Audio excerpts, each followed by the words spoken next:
ನನ್ನ ಹೆಸರು ಕಿಶೋರು. ನಾನು ವಿಜಯನಗರದಿಂದ ಬಂದಿದ್ದೀನಿ. ಸೊ ದೇವರು ಏನೋ ಗೊತ್ತಿಲ್ಲ, ರಾಘವೇಂದ್ರ ಸ್ವಾಮಿಗಳು ನಮ್ಮನ್ನ ಕರ್ಸ್ಕೊಂಡಿದ್ದಾರೆ ಇಲ್ಲಿಗೆ. 2ನೇ ಮಂತ್ರಾಲಯ ಅಂತಾರೆ. ನಮ್ಗಂತೂ ಬಹಳ ನೆಮ್ಮದಿ ಮತ್ತೆ ಖುಷಿ ಸಿಕ್ಕಿದೆ ನಾವಿಲ್ಲಿ ಬಂದು.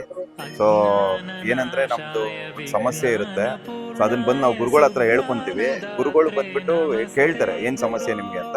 ನಾವು ಹೇಳ್ಕೊಂಡಾಗ ಅದ್ರ ತಕ್ಕಂಗೆ ಅವರು ಎಷ್ಟು ವಾರ ಮಾಡಬೇಕು, ಕಾಯಿ ಕಟ್ಬಿಟ್ಟು ಎಷ್ಟು ವಾರ ನೀವು ಸಂಕಲ್ಪ ಮಾಡ್ಕೊಬೇಕು, ಎಷ್ಟು ವಾರ ನೀವು ಬರಬೇಕು ಅಂತ ಹೇಳ್ತಾರೆ. ಸೊ ಅದೇ ರೀತಿ ನಾವು ಬಂದಿದ್ವಿ. ನಮಗೆ ನಮ್ದೇನು ಕಷ್ಟ ಇತ್ತು ಅದನ್ನ 12 ವಾರದಲ್ಲೇ ನಮಗೆ ಪರಿಹಾರ ಆಗಿದೆ.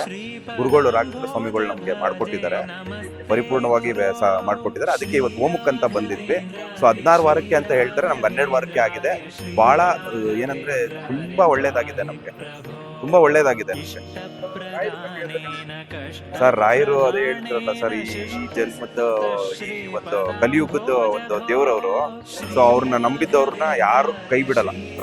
ರಾಯರು ಮಾತ್ರ ಯಾವುದೇ ಕಾರಣಕ್ಕೂ ಕೈ ಬಿಡಲ್ಲ. ರಾಯರು ಇದ್ದಾರೆ ಸರ್, ಎಲ್ಲರಿಗೂ ಒಳ್ಳೇದ್ ಮಾಡ್ತಾ ಇದ್ದಾರೆ.